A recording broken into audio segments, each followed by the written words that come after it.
Hello, my dear students. Welcome. Come closer, don't be shy. Find a comfortable spot on the floor. My name is Lycomedes, and I have seen many seasons pass, much like the olive trees outside my window. Today, we are not just going to learn about history. No, that sounds far too boring. Instead, we are going to travel through time together. Our journey will take us back, far back, to the very beginning of my world. The world of the Hellenes, the ancient Greeks.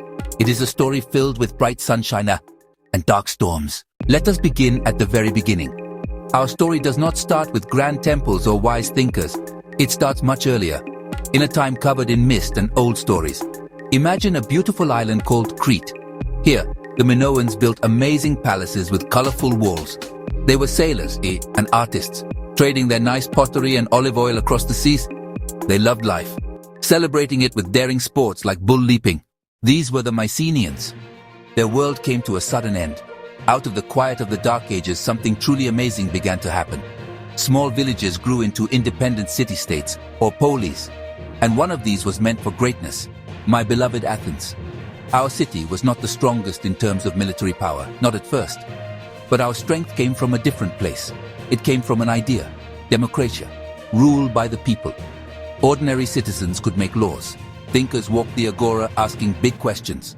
Socrates stopped anyone, rich or poor, and asked, "What is fair?" Plato wrote these ideas down. Aristotle studied everything, animals, ethics, laying the groundwork for Western science. Athens became a stage for the world. We invented theater, tragedies and comedies. Playwrights like Sophocles and Euripides probed human feelings, love, jealousy, pride, sadness. Artists and builders reached new heights. They built temples like the Parthenon, masterpieces dedicated to Athena. Its sculptures showed grace, strength, beauty. While Athens was busy with art and thinking, another powerful city-state lived in a world of its own. This was Sparta, in the Peloponnese, the complete opposite of Athens. They had only one purpose, to create the perfect soldier. From birth, their lives were dedicated to the state. At 7, he was taken from his family and entered the agoge. Training was endless. Fitness, fighting skills, always obeying. Given little food, he learned to steal to survive. Punished if careless. In battle, the Spartan phalanx, shields locked, spears out, was almost impossible to break. Their reputation could make enemies shake with fear. Spartan women were strong, received education, did sports, independent and smart. A Spartan mother didn't say be safe. She said, "Come back with your shield or on it." Their strength was also their weakness. Sparta produced few poets or great artists. Now, my students, you cannot understand my people without understanding the stories we told ourselves. They were not just fairy tales. They were our science, our religion, our way of understanding people. At the top lived the 12 Olympian gods. Their king was Zeus, mighty god of the sky and thunder. Hera, queen of the gods. Poseidon, ruler of the seas. Hades, lord of the underworld. Think of Heracles, son of Zeus, forced to do 12 impossible tasks.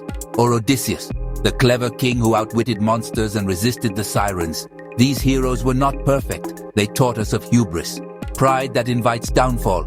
They taught the importance of hospitality and the value of courage.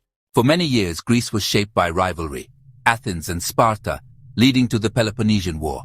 It lasted nearly 30 years, leaving Greece tired and broken. While we weakened each other, a new power grew quietly in the north, Macedon. They had a king, Philip II. He was smart, ambitious, and reformed his army. He armed soldiers with long sarissa spears and conquered neighboring lands. At Cheronea, Philip crushed Athens and Thebes. For the first time, Greece was united under one king. But as Philip prepared to march east, he was killed. His dreams seemed to die with him.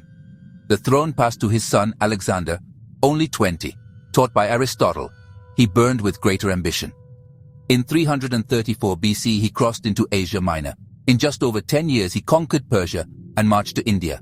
He spread Greek language, culture, and founded cities like Alexandria, beginning a new era, the Hellenistic Age. Alexander changed the world, but died young in Babylon at 32.